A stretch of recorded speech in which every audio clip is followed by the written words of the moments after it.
The killing of George Floyd has shocked the world and ignited a protest movement for change, directed most notably by the progressive Black Lives Matter movement. The feeling of injustice has inspired many, particularly the young, to protest and call for greater change in the way institutions approach minorities. In recent years, many young Muslims have also embraced this movement for change. The Muslim community are the recipients of draconian security policies and marginalization and can empathize with the broader movements for social justice. Added to this, with conservative parties in power in Britain and America, and in many European states, the left have sought to develop cooperation by co-opting Muslims into broader political projects. My guest today, Imam Dawud Walid, although acknowledging the importance of activism within the Islamic tradition, argues that our community needs to tread carefully when developing lines of collaboration, lest we are utilized for nefarious political and cultural aims. He argues that activism does not fall out of the purview of the revelation, and if we are to make a change, this has to be rooted in an Islamic notion of justice and using means that accord with the prophetic sunnah. Forging alliances with the progressive left has come at a cost. We have been co-opted into a social program that disregards our moral values. Furthermore, the left, he argues, are using the Muslim community to pursue their broader electoral aims. Imam Dawud Walid is currently the executive director of the Michigan chapter of CAIR, the Council on American-Islamic Relations, and is a member of the Michigan Muslim Community Council Imams Committee. His most recent book, titled Towards Sacred Activism, is a call for more effective Islamic activism guided by the timeless principles of the shariah. Imam Dawud Walid, Assalamu alaikum wa rahmatullah, and welcome to the Thinking Muslim podcast. Wa alaikum assalam wa rahmatullahi ta'ala wa barakatuhu wa maghfiratuh. It's a pleasure being on. Jazakallah khair. Now, Imam Dawud Walid, I contacted you after listening to a great number of lectures where you discussed your ideas about sacred activism, and it comes through that you have a real concern about Muslims engaging with the Black Lives Matter movement and other progressive left forms of activism. Now, before we discuss your ideas about sacred activism, it is the case that at the moment we are in the midst of one of the most coordinated civil rights protest movements in America after the death of George Floyd. Do you see any positives in this movement that has come in the wake of the horrific murder of George Floyd?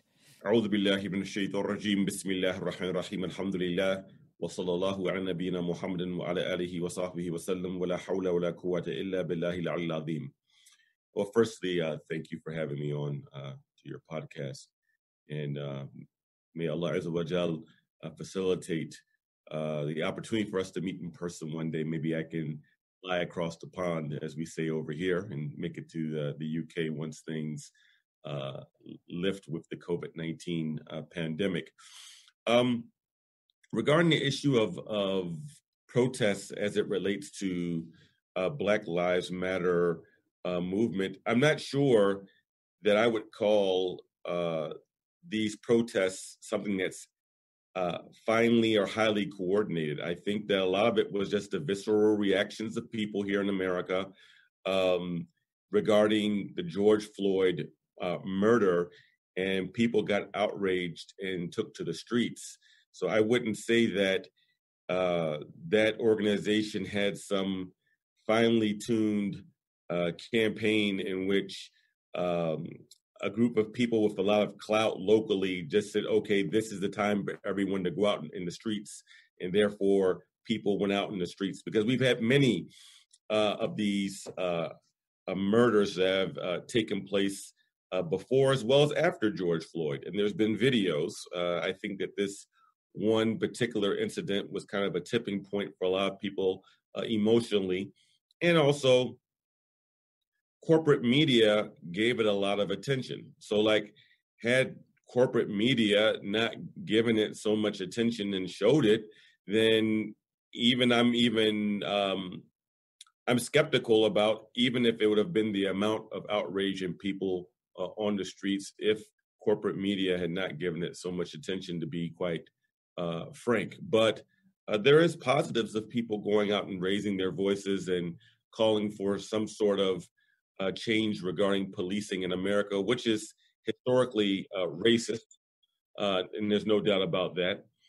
And it's opened up a broader discussion in America in general, as well as the American Muslim community, about the issue of anti-Black racism. So have the protests brought about some cumulative good? I mean, there's no doubt about that in my mind. There has been good that has come about from the protests. And I would say the amount of white Americans and non-Black Americans in general that have been involved in these protests, to the degrees and the numbers, is really something also unprecedented in American history, where you have non-Black people equaling and sometimes outnumbering Black people in these protests in many cities, such as in the area that I live in, Detroit. Detroit is America's blackest major city. It's 80% Black, yet at many of the street protests, there actually was more non-Black people than Black people at many of the protests. So this is an unprecedented thing in regards to the reaction to George Floyd's tragic murder at the hand of the Minneapolis Police Department. I mean, if I'm reading the Black Lives Matter movement right, they argue that racism is deeply ingrained within American institutional structures, and the police force reflect a institutional racism in the states. So I suppose my question is, how far can protest movements change that if these attitudes are long-lasting and ingrained within the American psyche? Well, people have been saying this long before Black Lives Matter movement. So I want to also crystallize this point that civil rights organizations and grassroots leaders have been organizing around these issues for decades. And the issue of systemic racism and how it's institutionalized in America is a very long and rich discourse that comes way before anything called a Black Lives Matter movement. Malcolm X was saying this exact same thing over 55 years ago. He wasn't using the exact same language, but this critique has been used by James Baldwin, to so many other people who have talked about this. So this is not a new issue. Protests are a tool. They're not a goal. Right? They're not a goal just to get people out in the streets. And racism, from my perspective, cannot be protested away, nor can it be legislated away. And the reason being is that much of what strengthens the systems of institutional racism in America relates to cultural racism. And cultural racism is informed by skewed thinking. And skewed thinking emanates from diseased hearts. So spiritual maladies can't be legislated away by law. And hence we have this even in the Quran, where the Quran is a book that has laws. There's ahkam and there's rulings in the Quran. These are a small percentage of the Quran. Then an even smaller percentage is punishments relating to hudud, very small amount. The majority of the Quran is calling to the worship of one God, but also to spiritual purification, which leads people to live ethical lives, right? So anti-Black racism cannot be legislated nor adjudicated away, right? It can't be protested away. Those things can help, but laws, for the most part, deal with symptomatic issues, right? So one of the failings that I see regarding the Black Lives Matter movement and what's going on right now, which is different from the civil rights movement that was led in the 60s, is that this movement offers no spiritual solutions and no pathway towards redemption. See, the people who led the civil rights movement in America, these were religious people, right? These people had a a call towards redemption, and they weren't trying to tear everything down, right? And from an Islamic perspective, we have balance between justice and pardoning, right? And there comes a time for the societal good. Yes, we call for justice, we call for justice, but there has to be a way forward for the society to heal that entire groups of people cannot be canceled, right? And that's part of the problem what's going on right now, right? So the Prophet sallallahu alaihi wasallam, he gave Quraysh a path towards redemption, right? When he came back into Mecca after the idol gods were destroyed, he gave people amnesty and he gave people a makhraj, or gave them a way out, right? So, but nihilistic activism doesn't call for that, right? It's like we have to tear everything down to build up something new, a type of utopia that's being sought, or heaven on earth, right? And I'm also worried about, in the quest of tearing certain things down, something else is going to be erected. America is the most armed country on earth. America has 350 million people. It's estimated that America has 360 million guns.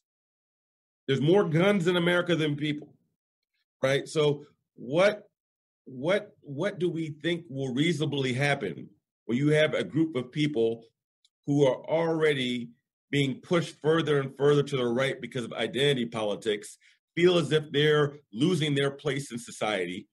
And much of that has to do with the issue of changing demographics and white fragility. And then they have another group of people who are saying everything needs to be torn down. And not only that, even your ideas about religion should be torn down because religion is oppressive. Not only that, even your gender, let's tear down your gender. Even how you identify, even that's no good. And let's introduce other things into schools that start introducing this as so-called history in elementary schools.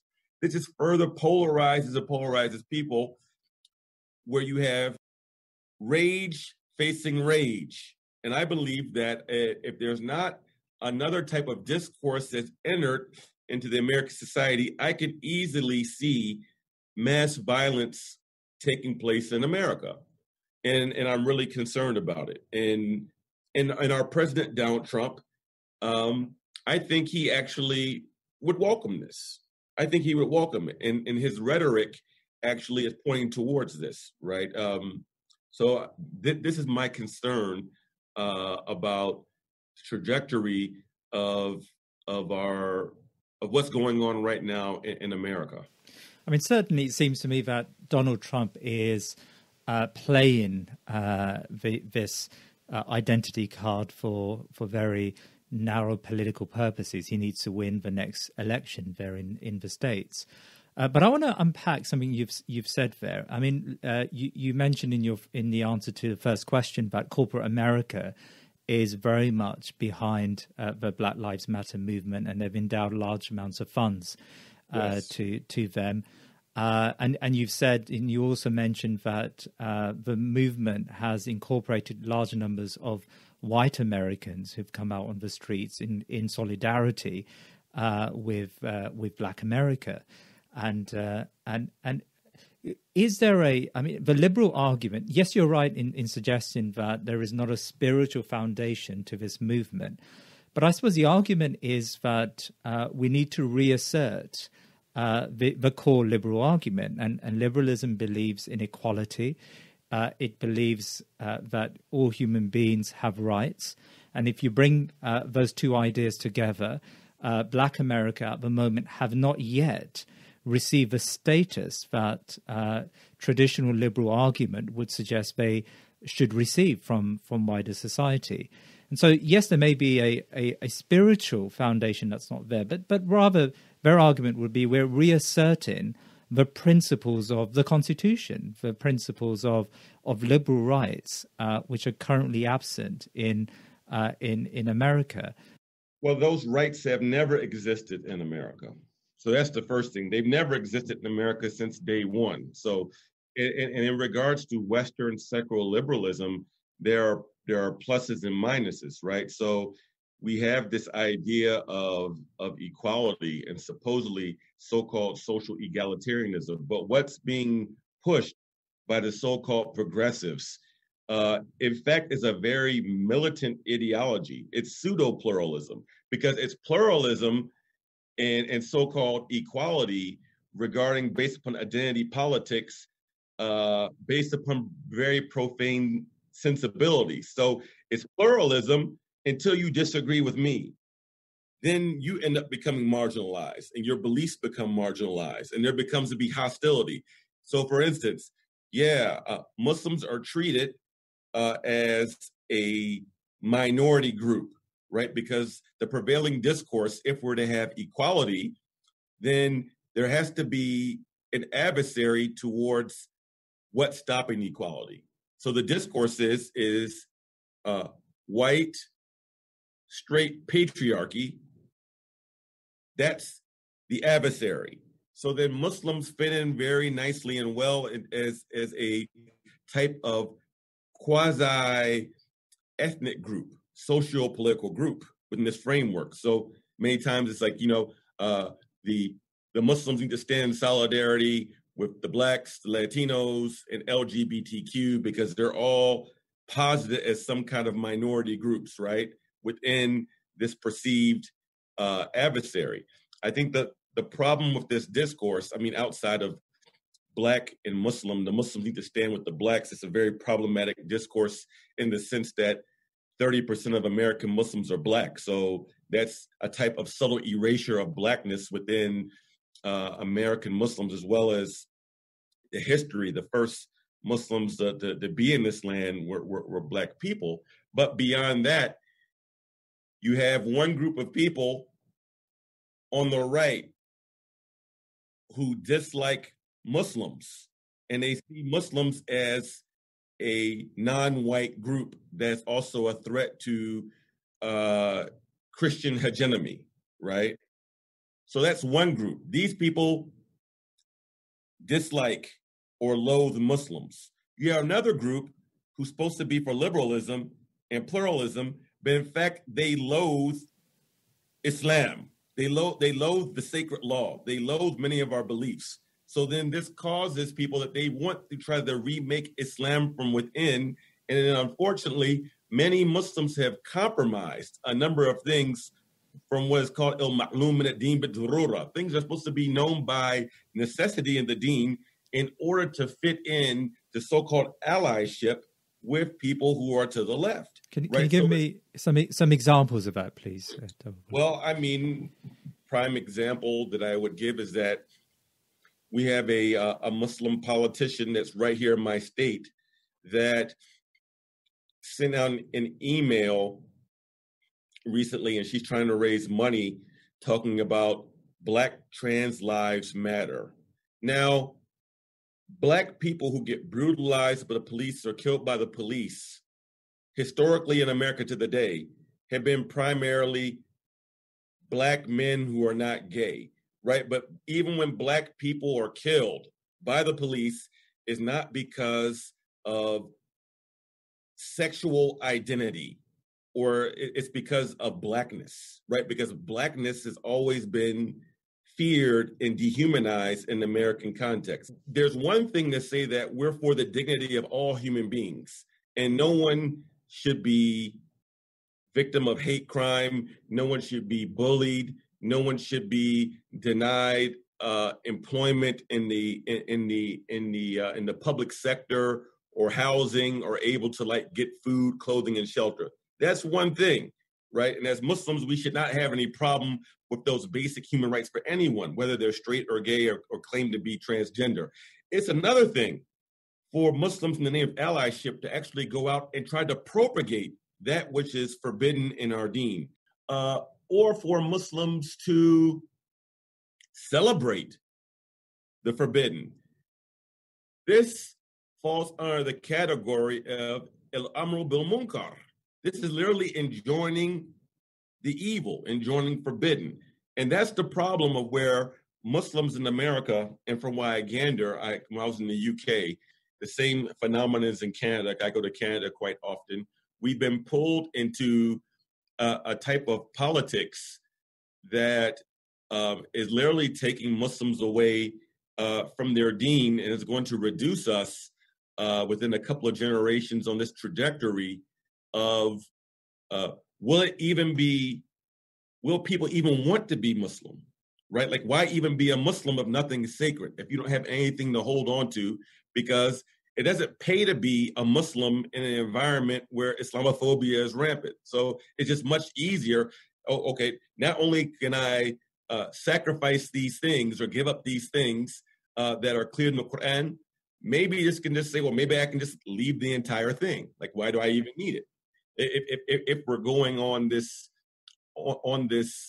framework of treating Islam as some sort of quasi-ethnic socio-political identity that's not based in sacred beliefs and sacred values that must be held on to. I want to clarify your position with regards to the Black Lives Matter movement. Is the problem, in your mind, the terms of that engagement rather than the engagement itself? I suppose my question is, have you got to worry about the aims of, say, the Black Lives Matter movement and what it stands for? And even if Muslims participated with a clear awareness of their faith, the engagement in itself would be problematic. Oh, I've been involved in many protests, and I've been involved in protests actually in the past in which Black Lives Matter activists were there. I think that, number one, we need to organize ourselves, and we need to be very clear in our parameters.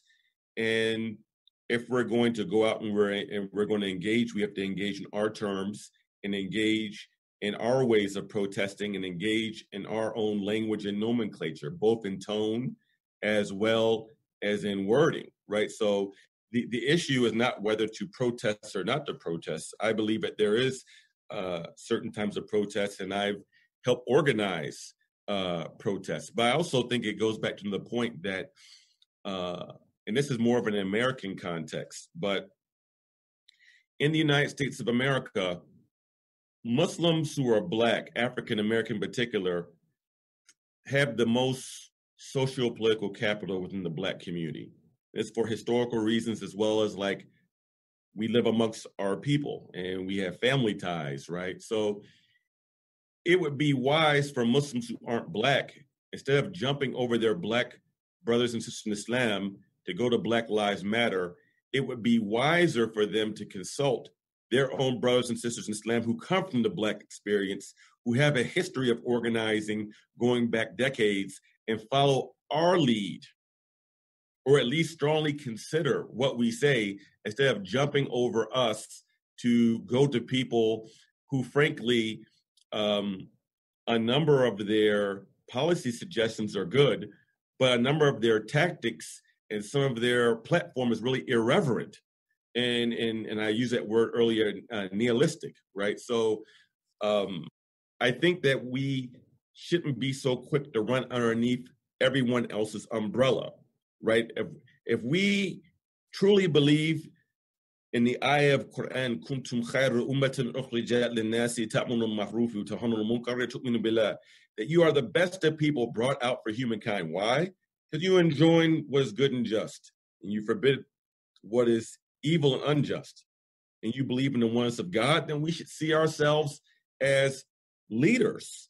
And if we're leaders, then that means we should not be so quick to follow everyone else down the lizard hole in their methods of protesting or in their words, much less in what they call their intersectionality agenda, right? So I think some of this has to deal with our perception. I think a lot of it has to do with our perception of how we see ourselves,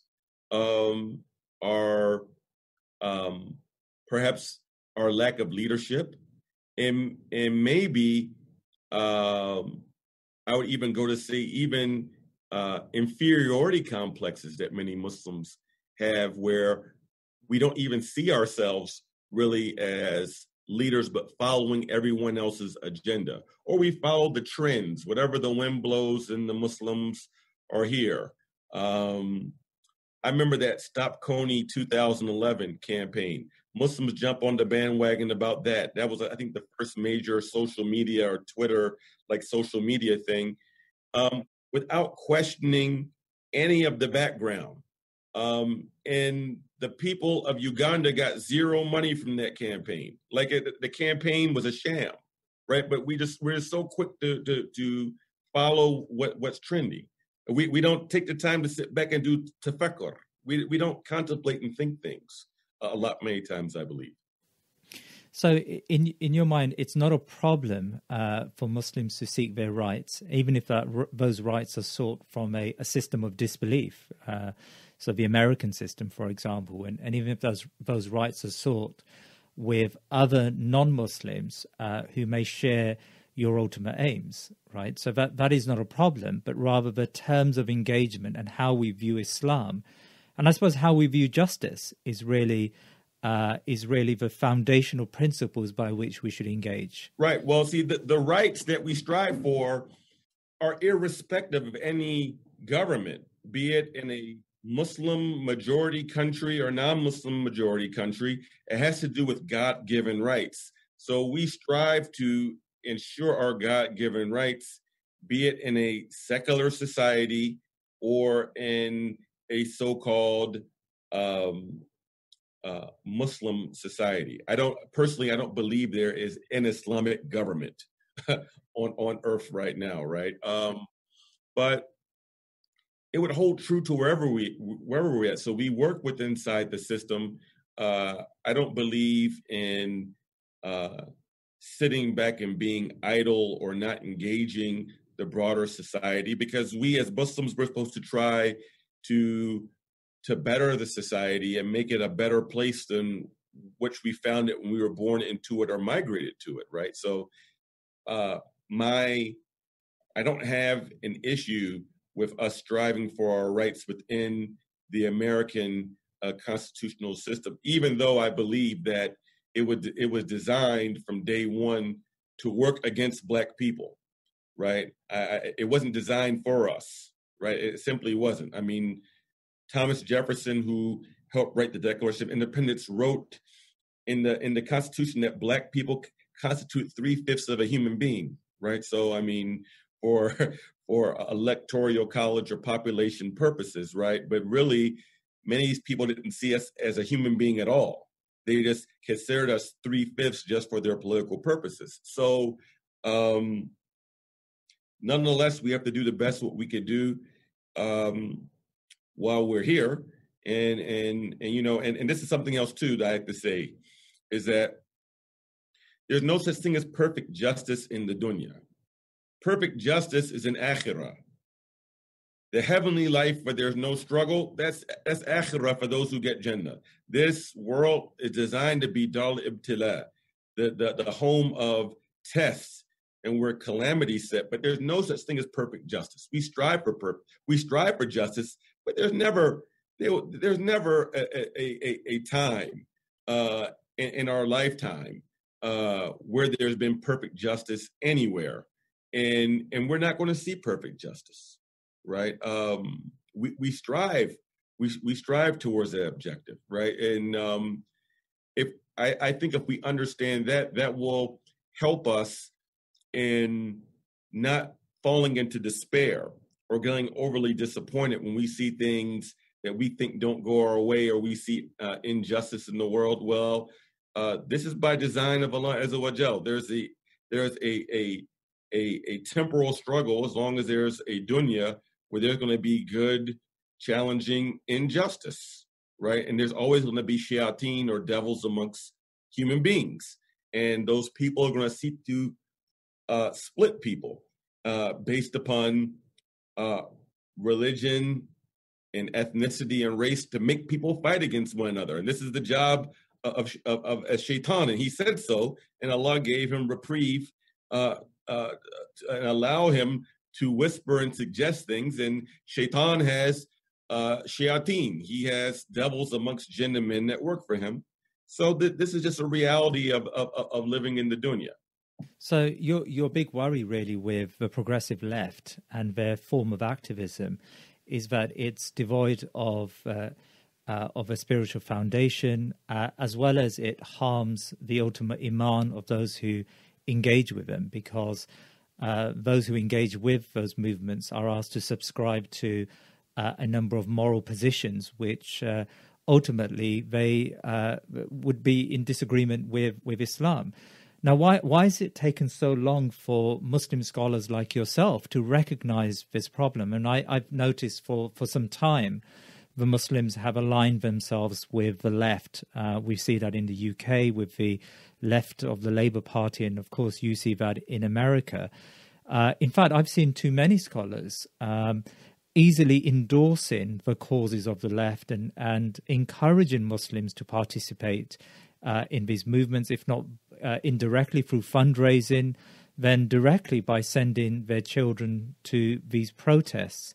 Well, others have. I think they've been a little more quiet and spoken in their local communities. But, I think a lot of it has been pushed by fear. So to be clear, I think there is a time and place to be in coalition with people on the left on certain issues. So I'm not saying there should be total disengagement. What I'm saying is that we should not, I think it's a mistake for us to call ourselves progressive Muslims or to treat the progressive platform and the left as if they're our awliya, as if they like are our unconditional allies, right? Because clearly they aren't. Nor do I think that everyone on the right should be wholesale canceled. There's a lot of racism and a lot of problematic things on the right? But there are also, everyone on the right is not beyond redemption, right? So our deen itself calls ourselves to take the middle ground. We shouldn't be to the far right nor the far left. The Quran says we're supposed to be the people of the middle. And I don't see myself as being a progressive or a so-called conservative. But going back to this fear, after 9/11 in America, the Republican Party came out very anti-Muslim, very xenophobic. So after the invasion of Afghanistan, then became the invasion of Iraq. And there were so many anti-Muslim things that were coming from the right, from their clergy to politicians, hearings in Congress, Representative Peter King, like a modern day witch hunt, like what Joseph McCarthy did back in the 50s in America. So the left said, well, we're the party of civil rights. We're the party of inclusion. And then Muslims found more comfort with the left due to the right's overt anti-Muslim statements, even though politicians on the left agreed with and signed on to the immoral invasion of Iraq. Even though people on the left signed and agreed with the Patriot Act that targeted Muslim community for surveillance and unjust prosecutions, and the undoing of the FISA court that gave the National Security Agency the right to spy on every Muslim that makes calls overseas or sends emails. In drone warfare, Obama bombed and killed more Muslim civilians with drones than Bush, but he invited us to the White House for iftar and gave us hummus and biryani. So we like Obama, right? And we like the left, because they say Ramadan Mubarak, or they tell us have a happy Nowruz and these sorts of things, and give us the hummus and baklava. So those are our friends. Right. So I think a lot of this was just due to a reaction based upon political expediency from some, but many, I think, is based upon fear, to be quite frank, and wanting to fit in. And I have to say that this came even more so, not limited to, but this came even more so from the immigrants and the children immigrants who came here from South Asia and from the Arab world. more so who were the leaders of this, not African Americans. And many African Americans to this day don't even see the utility of getting involved too much in national politics at all. They focus more so on local politics, like who's the mayor or on the school board or city council, because in our lives in meaningful ways, we don't see that much difference between the left or the right when it comes to policies, right? So whereas other people, who believe in the progressive platform and wrote them large checks, and even if those politicians, including Muslims, will openly disrespect Islam, but they're Muslims, but they'll openly disrespect Islam. And I'm not talking about issues of ikhtilaf. The differences amongst the Muslims is a mercy, but there are certain things regarding Islamic morality that all the Muslims agreed upon, right? And that's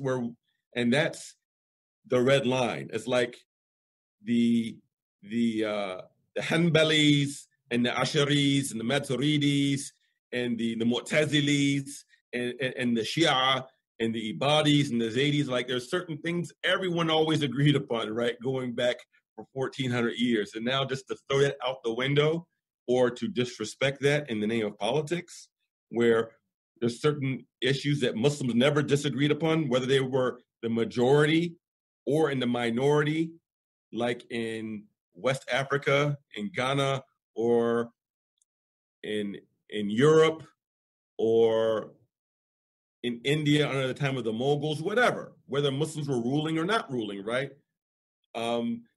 That's the disappointing part, that unfortunately I've seen some more so activists, but even some Imams, unfortunately, have taken that route. And may Allah guide us all. And we all make mistakes. And but I think now's the time for us to recenter, because the heat has been taken off of Muslims right now. Like, Muslims in America have been under intense pressure for almost the last 20 years. This is the first time in 2020 where Muslims have not been the political whipping board in the American discourse. It's like the first time. Actually, Trump has given us a little bit of space in the sense because he's so outrageous. But even with all these police killings and COVID-19, it's like Muslims aren't like being beaten up in the media or like in Congress now, right? We have some room to breathe where we can rethink some of our positions. So, like, despite these bad things going on in America, Allah has given a type of a type of opening and rahmah to the Muslims, that we have the opportunity to rethink some things now. And so I encourage those who listen to this, not just in America, but in Canada, the UK, whoever's listening, that now's the time for us to start rethinking some of our socio-political positions and how we align with certain movements. I think that Almighty God has given us an opportunity, and we should take advantage of it. Now, that takes us to what you call sacred activism. Yes. You've written a book on the subject, and I know you've given many lectures on the subject in recent days and weeks. What exactly do you mean that there is a prophetic path to change? Well, I think sacred activism would be the opposite of profane activism or nihilistic activism. So sacred activism is that the activism has certain parameters or certain boundaries. Like the word harma means sacred in Arabic, and it's related to the word haram. So haram is a certain precincts where there's a heightened consciousness about what should be done and what shouldn't be done, and how it should be done and how it should not be done. And this sacredness does not come from feelings. It does not come from the winds of emotions. It doesn't come by trends. It doesn't come by public opinion polls through democracy. That which is sacred comes from the divine. It is based upon transcendent values and principles. So that is what is sacred, and that should what guide our activism. Allah is the ultimate goal. He's our ultimate desire. The objectives should fit into that which we can deduce is pleasing to Almighty God through the parameters that He set. And then the means that we use should also be based in sacred principles and what we call akhlaqiyat, or Islamic ethics, which is also relates to our adab, our comportment, our etiquettes, and how we go about the goal of the objective. So that's what I mean by sacred activism, and I want to highlight that because just as the ends are very important, and the parameters that we use, or the litmus test that we use for what we advocate for or against, should be based in the sacred, but the means are equally as important, right? We are a people of substance and form, and we aren't a people that say the ends justify the means. And we cannot use legitimate grievances, or let me reword that. We cannot use illegitimate means to address legitimate grievances. There are legitimate grievances, but they have to be addressed in legitimate means. And we've said this over the years in relates to violent extremism, right? So for instance, Palestinians are under illegal occupation. They have been, and Palestinian people are suffering, and they've been suffering, right? That's legitimate. They have a very legitimate struggle, legitimate grievance. But because they have a legitimate grievance, could I then say that it's justified for a Palestinian to have a bomb to go and blow up a fruit market, and where there's civilians, where there's women and children? Can I say that's they have a legitimate grievance, but that's a legitimate means to address a legitimate grievance, right? So when I'm talking about sacred activism, that's kind of like the direction that I went in my book. So the rights are defined by Islam. The notion of justice is defined by Islam. The ends are defined by Islam, but also Islam gives you parameters by which you incorporate your means, and so you can't go beyond those parameters when you seek your ultimate your rights. And that includes, that also includes in the secular system, and it also doesn't negate the legitimacy of secular laws. So I have to be very clear about that, right? So because everything isn't shariah, but we have certain objectives based upon sacred parameters, right? Which can be based in the secular that are still good and praiseworthy. So I just want to be clear, when I say sacred, that doesn't mean that everything within secular law is bad, but it is to say that I don't believe that we should be propagating or promoting anything from the secular that goes against the sacred.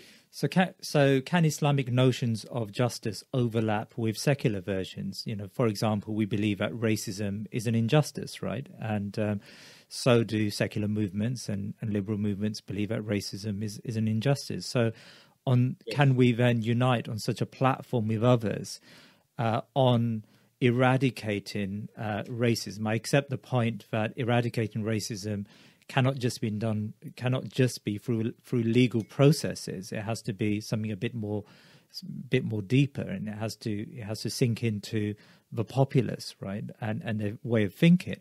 But if, for example, a Muslim movement sought to do that, can they seek allies amongst non-Muslims?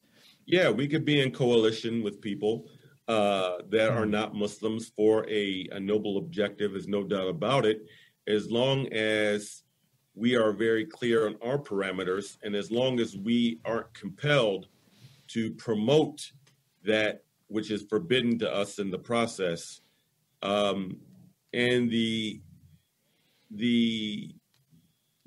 evidence for this relates to the virtuous treaty. It's called Hawful Fudul, that the Prophet sallallahu alaihi wa alihi wa sahbihi wa sallam witnessed in the era of ignorance, where he saw that there was a foreigner that had been cheated. He was from Yemen. And the man cried out and said he was wronged. He was mazloom. And the people gathered in the house of a man by the name of Abdullah ibn Jad'an, and they came up with this agreement of this virtuous compact that no one would be cheated in the business deal, and people's rights would be protected of the trader. By trader, the barterer, the one who's coming in. And the Prophet, alayhi salam, was asked about this, and he said that this treaty was more beloved to him than the finest red she-camels. And then he said, if I were called to this in Islam, I would accept. Now, those people who made that treaty, they weren't Muslims.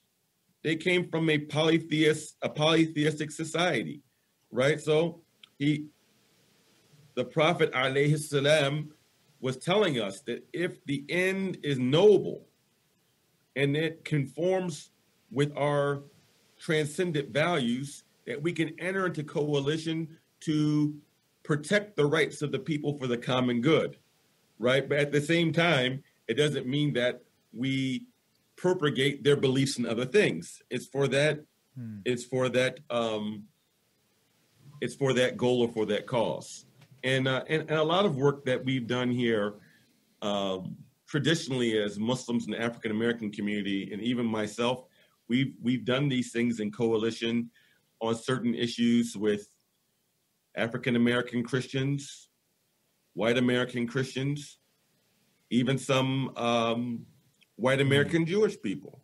You know, we've been involved in some of these issues historically over time. Now, I'm getting from what you're describing here when you discuss sacred activism that there are limits to how much you really can achieve within a paradigm of disbelief, or within a paradigm of a secular system. So although Islam gives us a permission from the Hukm Shariah to seek our rights, even when those rights are from a system which fundamentally we may have a problem with, we go into such an endeavor recognizing that truly only rights can come and can flourish when the justice springs from an Islamic foundation.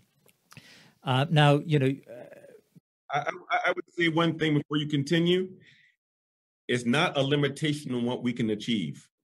A limitation on the level of our engagement with other people, but what we can achieve, I actually think we can achieve more long-term by sticking to our principles. So I would reframe it. I don't think it's a limitation on what we can achieve. I don't believe in us limiting ourselves, because I think that if we called the American people to a new vision, many of them may follow us in that different societal vision of justice. Some of them may even become Muslims, God forbid. Like we've even given up dawah. We're so quick seeking acceptance of other people, we've even forgot to invite people to Islam, for God's sake. But I think that people in the American society in particular, they've seen that what all the institutions that they valued have failed them. And that's part of the reason why Trump got elected, by the way. And it's part of the reason why some people have gone to the far left. The churches have failed them. The entertainment industry has failed them. The media has failed them. Their governmental institutions have all failed them. So right now, people are looking for a different way. Like, people don't know where to go. People are stumbling. Even in the Muslim community, many people are following certain trends. Why? Because they haven't been given an alternative. So I think that instead of saying that we try to limit what we could achieve or to box ourselves in a type of like paralysis, it goes back to, can we as Muslims do a type of internal struggle or ijtihad where we come up with a program and formulate a different framework of what justice looks like in America, of what it means to be a just society, environmental justice, economic justice, racial justice, educational reform. Can we rise to the challenge to offer the American people something different outside of the left and right paradigms? I believe that many Americans would gravitate towards it. Some of them would even accept Islam, I believe, but many of them would gravitate to it because right now the American society is a hot mess, and people are stumbling around and wandering around the country as almost as if they're drunk. Right? They don't know where to go. And that's because they haven't been given an alternative. Okay, so that's really, really fascinating what you say there about how Muslims need to develop alternative views about these very important issues that are facing Western societies, and almost like deploy it as part of our activism, a sacred activism, in your words, a Muslim activism which comes from a uniquely Islamic position. But is that work being done? I mean, if I was a young person who was charged up by the killing of George Floyd, and I went to my local mosque or visited the Muslims in my local community, could I find this emergent activism that you talk of in our communities? Because it does seem to me that for many young people, it's just about who's doing something. And at the moment, the left are organized and the left are coordinated. No, I agree with you, and that's why I'm saying that we have to get out of the reactive mode and see ourselves as leaders. I think it's one of the shortcomings of Muslims in America, at least. I don't know about the UK. We don't have the institution set up of endowments, and we don't have a single real Islamic think tank here in America. This takes funding, it takes organization, both intellectually as well as on the grassroots level of organizing, of trying to bring something together. So part of what I'm doing right now, is, to be frank, I wrote this book as a first attempt to try to give some general framework, but I want people, and I wrote this in my book, to take what I wrote and to critique it and to improve upon it. I just simply see myself as planting some seeds. I may never live long enough to see the fruits of what I'm talking about, but I believe that if myself, along with some other people, begin to amplify this message, that these seeds that are being thrown, that some of them are going to germinate in something that's going to grow. So do I expect Muslims not to run into the hands of the far left just because I'm saying something right now? I wrote a book. Of course, I don't believe that that's going to that's going to stop many people. Even though in my city, I'm involved with people, and we actually do organizing here in my city, right? But do I think this fits for 7 million Muslims in America? No, I don't think so right now. That's unrealistic, right? Because there's only a few people like myself, but who are talking this way. At the same time, without divulging too much, there's a lot of secret meetings going on. There's a lot of people, men and women. We've been involved in weekly calls right now. There is some work going on right now to establish a type of Islamic intelligentsia to put forth this agenda that I'm talking about right now. Though there's work going on right now, it just can't be seen at this particular time. There are scholars and there are activists who don't like the way things are going right now, who are sincere in putting forth a lot of effort behind the scenes. See, because sometimes we make the miscalculation that if we don't see something manifest in front of our eyes right now, it's not happening. But these things take human resources, intellectual resources. We're not getting funded for these things, but inshallah, there's with the fadl of Allah, that something can be developed over time. Malcolm X died a poor man, and look what type of global impact that he had. He literally, when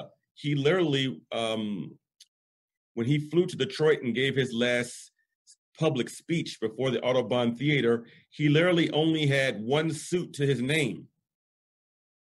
He literally had nothing. Dr. Betty Shabazz, Allahumma hamha, when she took care of the daughters, she had nothing. Right? She had nothing. So, but sometimes you don't need much material and you can make big impact. So Allah knows best. Maybe the next Malcolm X is in high school right now or listening to this talk. Inshallah. Allah knows best.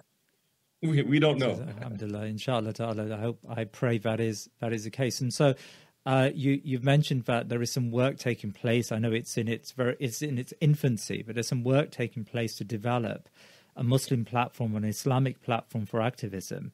I heard one of your lectures where you suggested that Muslims, before they engage in social activism, they need to employ a study of Islam, and you reference, for example, in that talk, the study of usul al-fiqh.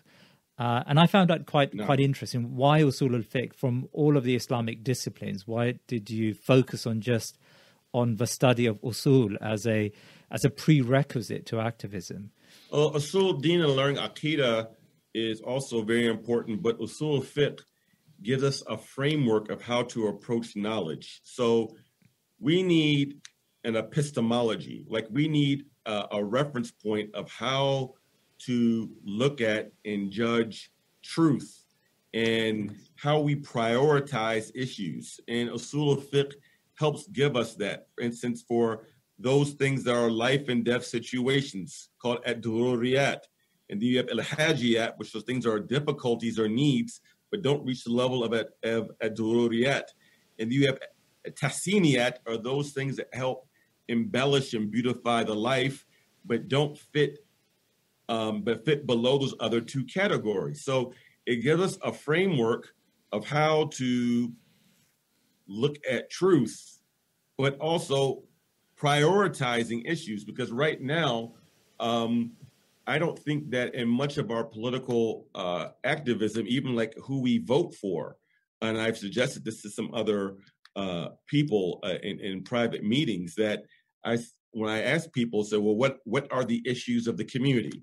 And first of all, normally it's a group of people who have more resources, who are somewhere not making shura with different activists or different thinkers within the community. It's normally one or two particular ethnic groups from a particular social-political privilege or a social-economic privilege. It's not the poorest people. It's not the new Bangladeshi immigrant who's being asked about what's important to them, or the person who's the child of a Somali refugee. Right? Those aren't the people that are being considered or asked for the most part. Right? So what gives us a framework of looking at things? Because if we don't have our own epistemology, then we'll take other people's epistemology or other people's frames of reference of how to digest knowledge and look at truth. There's value in studying other philosophies, don't get me wrong, and I believe that we should know those, but we need to have a type of an epistemological basis, right, before we engage those different theories of change or those different philosophies, because if we're not careful, we can engage those things and it will take us into very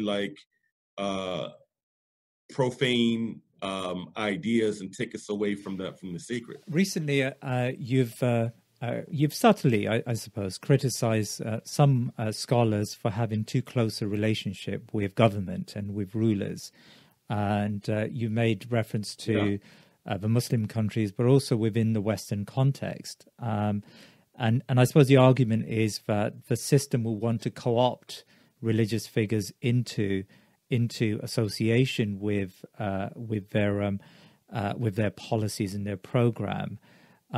Why have you focused particularly on scholarship and the relationship between scholars and these rulers? Well, because the Prophet ﷺ said, "Al-ulama warathatul anbiya," that the scholars are the heirs of the prophets, and the scholars are the inheritors of the prophets. So we don't believe in clergy, right? We don't have a clergy hierarchy like the Christians do, or Catholics in particular. But scholars are supposed to be the vanguards of the tradition. And if the scholars are modeling behavior of being too cozy or doing the bidding of governments, especially when they're oppressors, then this actually can give religious justification to the awam, or to those amongst the generality who are non-scholars, right? So I think it's more dangerous even when scholars are engaged in this. And also the Prophet sallallahu alaihi wasallam, he warned about being at the gates or the doors of the political authorities, because he said that fitan, that trials and tests would come along with it, right? So should scholars give advice to governmental leaders? Yeah, at times. Yeah, sure they should, right? Be it in a Muslim majority country or a non-Muslim majority country. There's a difference between giving nasiha or even challenging them on unjust policies and actually being seen as a client of the actual government, of actually getting paid by the government or actually getting grant money from the government. Then that compromises the position of the scholars. And we have a saying in America, I don't know about the UK, but they're saying that you don't bite the hand that feeds you. I don't know if you have that saying there, but yes, we do. You don't bite the hand that feeds you. And this is why the early scholars of Islam were very cautious about this, most of them. And even some of them that did take official positions were very explicit in warning the rulers and putting distance from themselves. So Abu Hanifa, rahmatullahi alayhi, was thrown in prison by Abu Ja'far al-Mansur, the Khalifa. Yes. He died in prison. Some reports say that he was martyred in prison, right? He died in prison. Imam Malik was beaten, radiyallahu anhu. He was beaten. He refused to take a position for the government and to make his fiqh be basically the fiqh of the state. Imam Shafi'i was arrested and dragged from Yemen to Iraq in chains in front of Harun al-Rashid. Imam Ahmad ibn Hanbal, rahmatullahi alayhi, was put in prison by al-Mahmoun, and he suffered what's called the Mihna, the Inquisition. Even when Abu Yusuf was a judge, he still openly warned the Khalifa, right? So these people, we say that we follow these madhahib and we follow these scholars, but do we really follow them in practice or just follow them in masail, right? Because this was the position of those scholars. So those scholars that claim to follow that madhahib, besides following the masail and following the rulings of the madhab, would be best served to reflect and look at how those imams dealt with state authority. In fact, not only were they not cozy with state authority, not only did not get paid by state authority, because they took positions against state authority, they did it at the risk of imprisonment in their own lives. That's the way of Abu Hanifa and Malik and Shafi'i and Ahmad bin Hanbal, right? Or Zayd ibn Ali, right? Who the Zaydi school of thought is named after. This was their position. I mean, maybe there's a connection between the discussion with the point about scholars, as well as the discussion we had about how Muslims have been co-opted into progressive politics, and that is that we live in an era where there seems to be a palpable, a very clear agenda to reform Islam, to change the fundamentals of Islam, and some unsavory people have been co-opted into this project that we know of, but even some Muslims who have sleepwalked into embracing aspects of this project without recognizing the problem, but in their endeavor to try to gain some rights for the Muslim community. You know, you spoke of CVE projects, for example. They've ended up, for funding, for other matters, they've ended up being co-opted into his project. So, and this, this reforming agenda isn't just focused on Western Muslims. It's focused on Muslims around the world, right? And everyone, feels the pressure from state organizations and non-governmental organizations that attempt to water down and seek compromise and curtail the Islamic notions of justice and Islamic notions of halal and haram. In this context, how do we as Muslims resist this challenge that we face? Well, one of the things that the scholars have to be clear, and the du'at have to be clear, that yes, we do have a mandate to call for justice in our societies and to actually warn those scholars who are being too close with governments, to actually warn them. And if need be, there needs to be some public correction, of course, with adab. And I think this is something that we've lost, that in the old days, scholars of old would disagree with themselves, would disagree with each other. They would do it publicly even, but it would be done with adab. It would be done with comportment, without calling people names or canceling people. I just wrote an article recently for Safina Society where I mentioned where Al-Layth ibn Sa'd disagreed publicly with Imam Malik, but it was in a very brotherly tone.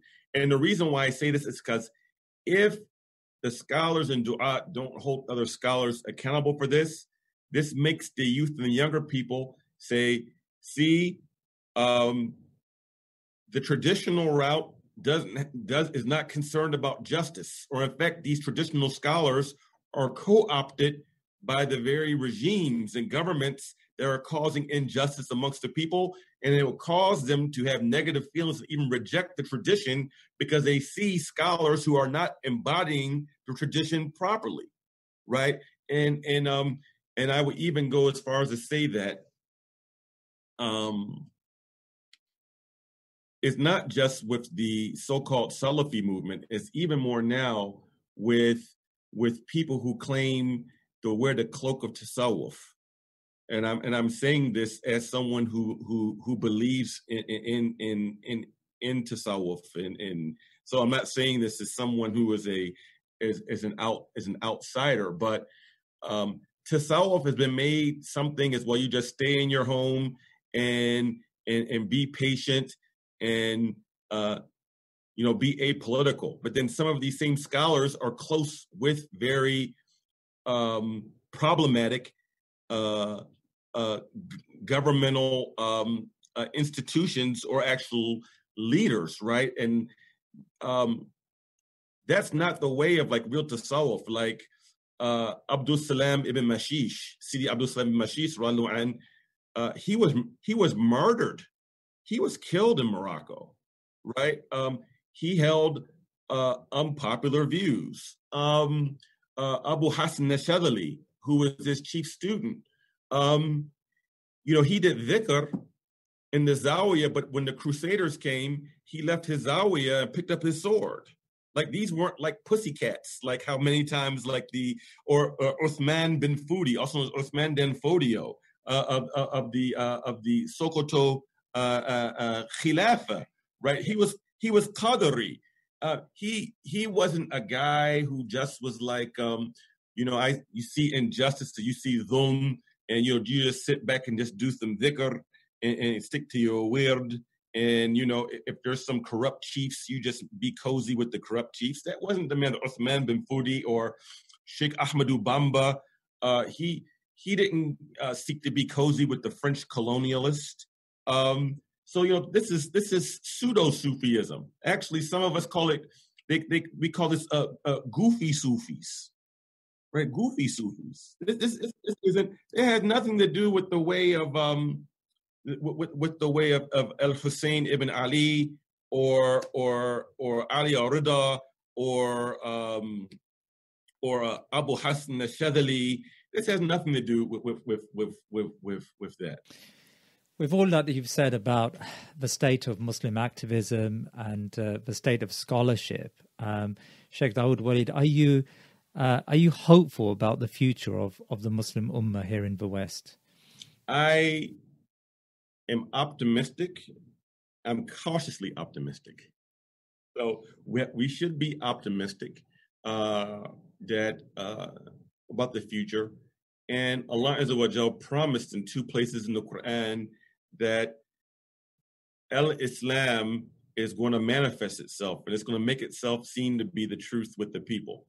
The question is whether we will be amongst that group or whether Allah will replace us with the people that love him more.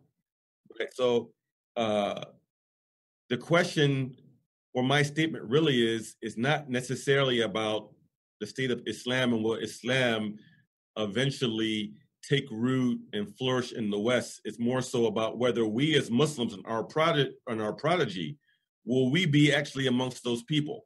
Will our offspring even be Muslims 2 generations from now, or will they be replaced with converts who actually are going to hold on to this tradition and live Islam authentically in their American identity or in their British identity without having to apologize about being Muslim or apologize about being acculturated as a true American or a true Brit, right? Because I think sometimes we